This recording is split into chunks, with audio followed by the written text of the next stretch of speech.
In this video, I would like to show you an approach how you can create an optimized schedule. We have here a couple of courses and participants attending these courses. We have given a couple of days, and our goal is to assign these courses among these 3 days in a way that between these courses assigned on the same day that there is as little as possible conflicts. So if, for instance, you would like to assign course 1 and 2 together, you would have to check, is there a participant attending course 1 and 2? So we have here participant number 2 is attending course 1 but not course number 2. So participant 3, it's the same, and since there are no other participants attending course 1, we know that between course 1 and course 2 there is no conflict. We could now assign course 1 and course 2 on day 1, since we know that there is no conflict between these two. But already for the next course, if you would like to go on linearly, like let's look at course number 3, you would have to check, is there a conflict between between all those already assigned and the new candidate you would like to assign on the same day.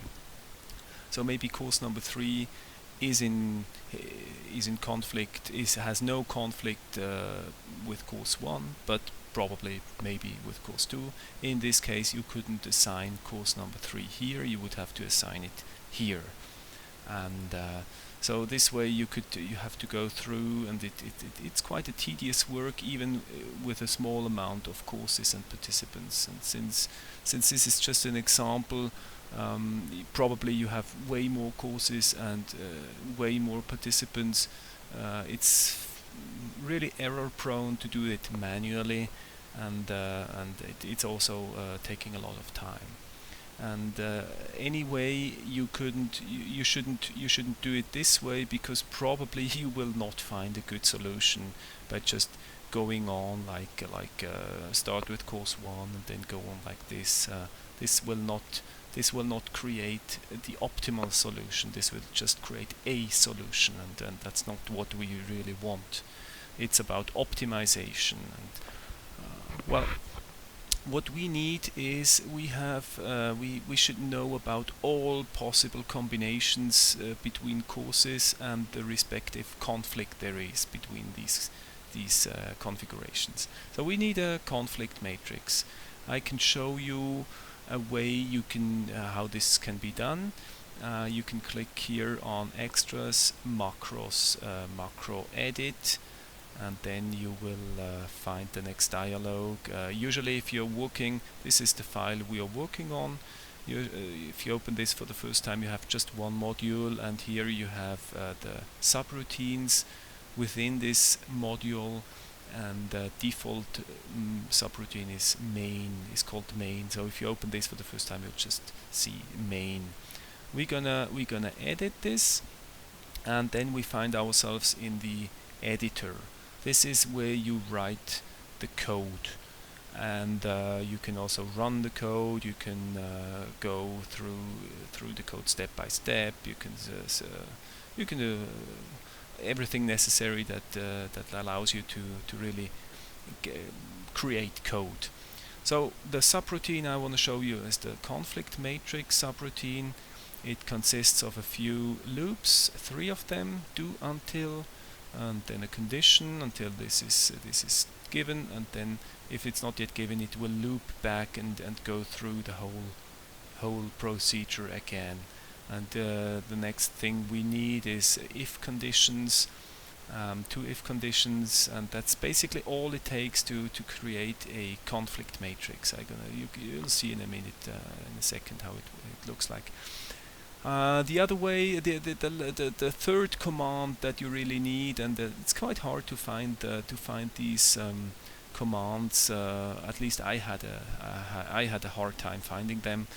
Is that you need to write sheet, and if it's sheet number 1, it just takes the first sheet and that gets cell by position, and then here you have the coordinates of of a given cell. So you can just address a cell with numbers, and if you look here, for instance, this cell is 0. The coordinates of this, or the address of this cell here, of course, is 0, 0, because calc looks at the first cell as the 0, 0 cell.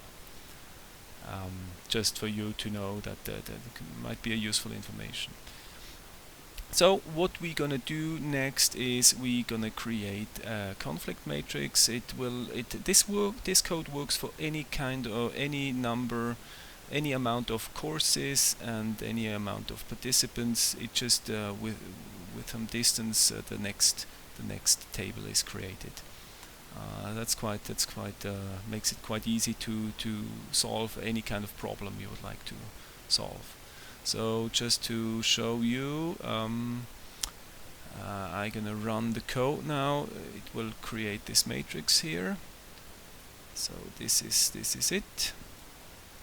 You see here now that course number 1 is, you can look at it this way, is in conflict with course number 5. You can also go look at this way, course number 1 conflict with course number 5.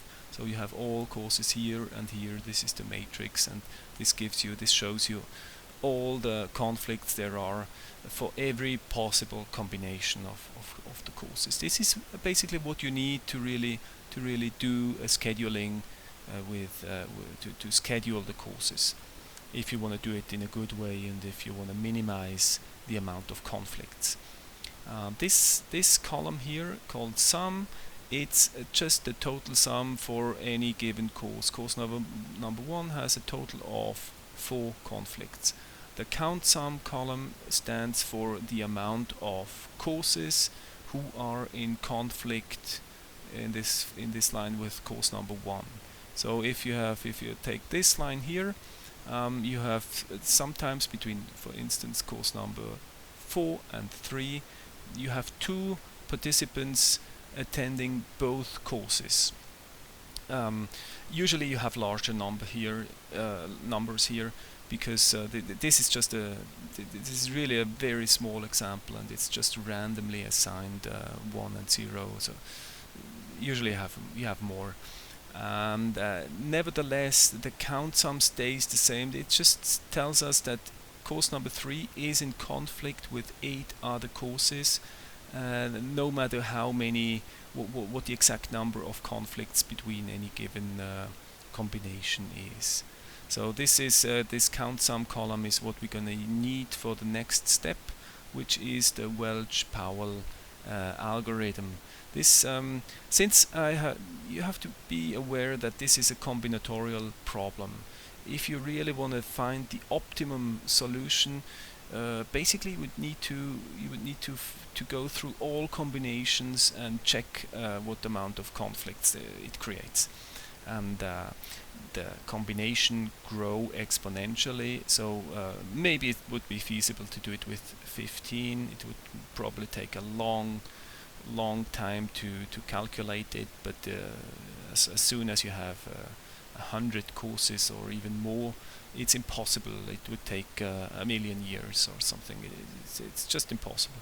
But luckily there is an algorithm that allows us to figure the least possible amount of groups you have to create. The amount of days you have to spread these courses in order to have a conflict-free solution. It's really elegant. It's not my merit, it's the merit of Welsh and Powell, who created this algorithm, and it works like this. It's, by the way, proven to find the minimum number minimum number of days necessary to group the courses.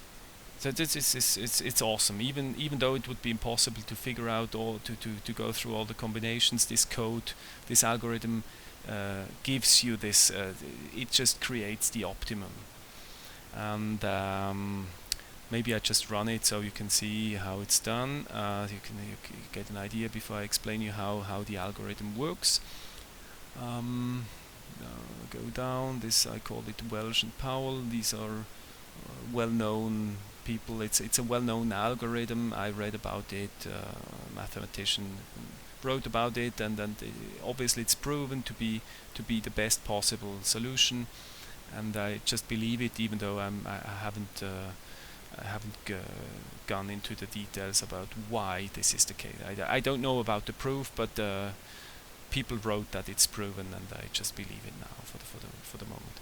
So if you want to know how many days are necessary, what's the least possible amount of days if you want to create a conflict-free solution, I just choose a maximum number of days that is quite big. It probably won't be necessary. 8 will not be. You won't fill 8 days. You'll see in a minute. I just run the code now, so you can see how the solution looks like. So the Welsh-Powell algorithm now assigned the courses to the given days, and you see day 7 and 8 is not even necessary. It is possible to group the courses or to assign the courses within 6 days completely conflict-free. Proven that it's possible to do it in 6 days. It's impossible to do it in 5 days, otherwise the algorithm would have found it, would have created this. So this is really lovely, because if we have, for instance, the restrictions to do it in 4 days, the only thing we can do is to minimize the conflicts. It's impossible to do it without conflicts, and it's also good to know that because conflicts is not funny, and it's good to know that it's even not possible to get to do it better than you did. So I'm gonna delete this, and you see the code always writes a negative number when the course is assigned, just to make sure that it's not assigned twice. I will re-establish the conflict matrix. Now we have it again ready to run the code within another restriction. Now I put 4 days. I choose 4 days. So the distribution has to take place within 4 days. You have no more than 4 days. Now the Welsh-Powell algorithm works like this. It takes the course with the largest amount of conflicts, not the total sum but the count sum, as I explained just before. And then it goes through all courses and assigns each course that is not in conflict with this course number 12. So for instance, let's just assume it finds out, okay, start with course number 12, and then check, is course number 1 in conflict with course number 12? For the sake of the example, I just say no, it is not. So it groups together course number 12 and 1. Now we have a group, and the algorithm will just continue. It will write a negative number in here, so this course number 1 is assigned, as well as course number 12 is also assigned. That's when we start with 12, with course number 12. So it's a bit tricky, because this is a 12 and this is a 12. This is just the number of conflicts, and this is course number 12. It's a coincidence that this number is equal. Just not that you're confused about this. So next, as soon as we have a group, the next candidate you will have to check against the group. So if you would like to check on is whether course number 2 could be assigned to the group consisting of 12 and 1, you would have to check 2 to 12 and 2 to 1, and if both is conflict free, it could assign 2 to the group, to this first group the code is about to create. Well, this is how the Welsh-Powell algorithm it just goes on like this until it checked for all courses whether it's possible to assign it to this group that is in creation through this first iteration. and then it will write this all the courses assigned on a schedule on day 1, and then it just does the same thing for day 2 and day 3, and since we put this restriction, the Welsh Powell algorithm is just done and can't go on, and since we know it would take more than 3 or 4 days, we have courses left that are not assigned yet. So the next thing what I did is we can only sub-optimize from now on, and we would like the goal would be to have the minimum number of conflicts possible. So the next step is what I did is just a simple algorithm. I just choose which is the next maximum, the course with the maximum amount of count sum, and this one I will just check on the days, just on the groups already assigned. Check against the groups that are already the courses that are already assigned, and see on which day does it create the least amount of conflicts if I put it there, and then that's the place I put it, and then I just take the next course and see on what day will it create the least amount of conflict. So this is a linear procedure, not suitable really to it's not as elegant as the Welsh Powell algorithm, proven to find the optimum, but it's still hopefully it's only a little amount of courses to be assigned in this second type, in the second step, but it's just I haven't figured a better approach yet than this to do it with an algorithm. So if you have any ideas, just drop a line on the comments. Always appreciate new input. So that's it. I'm gonna show you now how it looks like if we have only a day max of 4. Did I re-establish the matrix? I did so.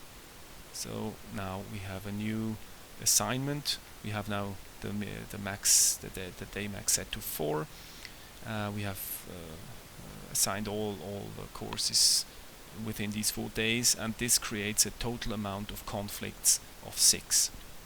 Now, what we unfortunately don't know exactly is what type of conflicts this is, and just to give you an impression, these are called Venn diagrams. If this is course 1, this is course 3 different courses, it's possible that the overlap looks like this, that you have a conflict between this violet course and the blue course, and this course here, the violet course, is also in conflict with the red course, but the people in the intersection who attend both courses, these participants are not the same as these ones. So this is it's a conflict. So it's possible that the person, a participant, has to attend 2 courses on a given day, because it's unavoidable. So this is the type of conflict we would like to have. More than we would like to have. That this is what we don't want. If a participant has to attend 3 courses on the same day, and it could happen, and it's quite tricky to figure how to